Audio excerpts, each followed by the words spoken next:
जंगल सिर्फ पेड़ों का घर नहीं होता। यहाँ हर पत्ता, हर मिट्टी, हर हवा में एक देवता बसता है। और जब इंसान अपनी हद पार करता है तो वही देवता धरती पर उतर आता है न्याय करने। दक्षिण भारत के पहाड़ी इलाकों में बसा एक छोटा सा गांव था, देवगढ़। इस गांव का रक्षक था वराह देवता, आधा मानव आधा जंगली सुअर का रूप। गांव वाले मानते थे कि जब भी कोई अन्याय होता है, देवता अपने किसी भक्त के शरीर में प्रवेश कर लेते हैं।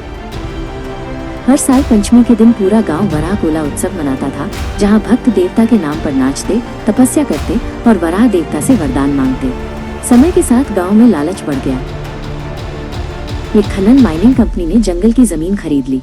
पेड़ कटने लगे, मशीनें गूंजने लगी, मिट्टी से धुआं उठने लगा। हर्षा, जो वन विभाग में काम करता था, अपने दादा से वराह देवता की पूजा करता आया था। पर अब लोग उसका मजाक उड़ाते, अरे हर्षा, अब जमाना बदल गया है, देवता नहीं आते, अब मशीनें राज करती हैं। हर्षा चुप रहता, लेकिन उसके अंदर कुछ जलने लगा था।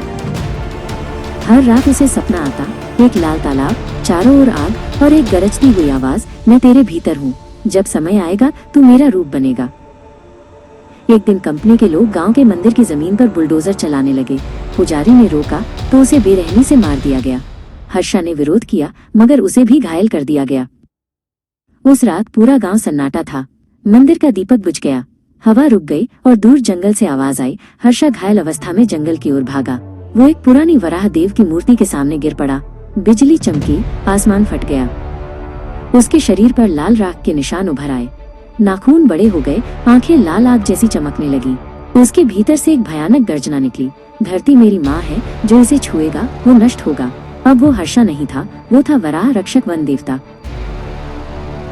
अगले दिन जब कंपनी ने फिर से मशीनें चलानी चाही तो इंजन अपने आप बंद हो गए और अंदर से खून टपकने लगा।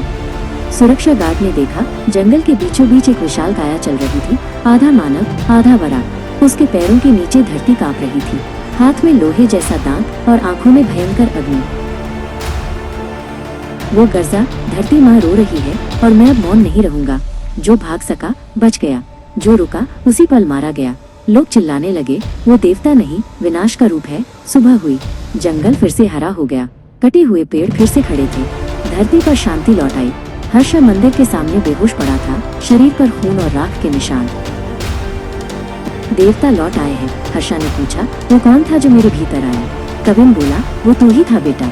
जब धरती रोती है तो भक्त और भगवान में फर्क नहीं रहता।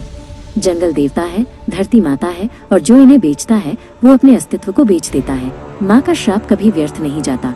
वराह आज भी जीवित है, हर उस इंसान के भीतर जो धरती को अपनी माँ मानता है। कहते हैं कुछ देवता मंदिरों में नहीं, मिट्टी में बसते हैं, और जब मिट्टी का अपमान होता है तो वो देवता रक्त बनकर धरती पर लौटते हैं।